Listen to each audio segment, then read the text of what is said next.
waxaan rabaa inaan ka hadlo dhibaatada caawa ka jirta magaalada Muqdisho 15 bisha Abriil sidaad wada ogtihiin caawa dhiila waxay ka jirtaa Muqdisho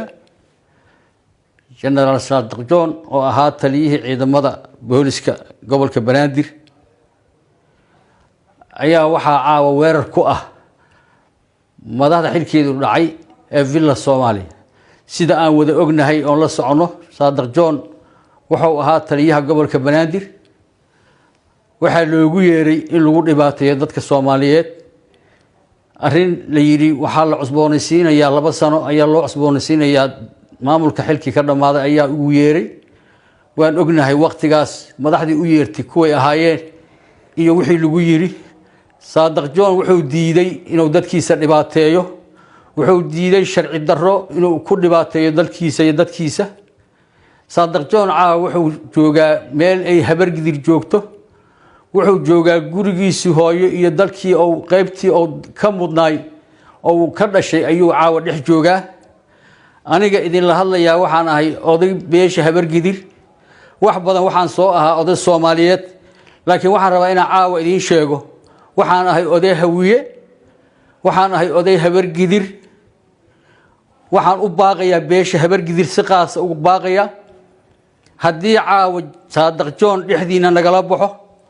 waxaan ognahay in weerar lagu soo yahay oo la yiri Saadiq John hala soo xiro haddii caawa Saadiq John lagu guuleysto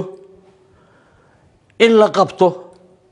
ee nimankii uu ka diiday inuu dadkiisa dhibaateeyo uu ka diiday ay ku guuleystaan inay dib u qabtaan ee asagana dhibaateeyaan dadkiisana ay dhibaateeyaan haddii waxa tii gun habar gidir dadkeeda lama baacsan jirin way isku filaa jirtay waxaan rabaa caawa in la difaaco Saadiq John habar gidir meel joogtaba dhigaha ha furto ha maqasho waxaan ahay odagii beesha habar gidir oo muddo badan hogaaminayay waxaan ahay Abuukar Ganey waa idin baaqaya iska celiya sharaftiina difaacda Saadiq difaaca Saadiq wuxuu u diiday xisaabiya ogaada wuxuu diiday inuu idin dhibaateeyo waxaan u baaqayaa aan baaq u jeedinayaa ciidanka qalabka sida ee beesha hawiye si qaas kuwa beesha habar gidir oo kamid yahay Farxaan Qaroole iyo Umar oo la hayb ah la qaraaba Saadiq John waxaan nasiib daraa inaad Saadiq John weerar ku tihiin caawa Saadiq John wuxuu diiday inuu idin dhibaateeyo dadkiina dhibaateeyo hawiye dhibaateeyo habar gidir dhibaateeyo oo ku shaqeysto madaxweynaha xilkiisu dhacay Maxamed Cabdullaahi Farmaajo xilka sharci darrada oo ku ilaashado dadkana uu dhibaateeyo ayuu diiday adinka waxaan kugu baaqayaa inaad arinta diidaan yoona ku shaqeysanin yaanu ku shaqeysanin biixi oo la ilma adeera Maxamed Cabdullaahi Farmaajo oo weerar ku yahay aad weerar ku noqotaan Saadiq John ayadoo biixi idin hogaaminayo waa nasiib darro ceebay in ku tahay qof kasta ciidanka habar gidir ciidanka beelaha hawiye waxaan ugu baaqayaa caawa meel joogaanba inay gurmad u fidiyaan Saadiq John weerarka lagu yahay oo lagu hareereysan yahay waxaan idin sheegaa haddii Saadiq John dhexdiina lagala baxo ee la xiro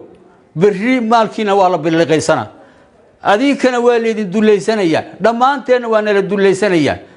Saadiq John intaas oo diiday miyaynaan garani haddii saraakiishu imaqli weyday waxaan isleeyahay oo ayagana u baaqaya saraakiishu waa inay haday imaqli waayeen waa in ciidamada askartu inay imaqasho waa in askartu imaqasho waa inay askartu imaqasho haddii saraakiishu imaqli weydo waa nasiib darro in sharci darro lay kula shaqeysto ee dadkiina lay ku dhibaateeyo caawa waxaan ka codsanayaa cid kasta ciidanka beelaha hawiye meelay joogaanba si qaas waxaan ugu baaqayaa kuwa habar gidir Saadiq John hal difaaco sharaftiina ku jirta maalkiina bari la biliqaysa haddii Saadiq la xiro waa la idin xalaalaysanaya kulligeena waa nala dhibaateynaya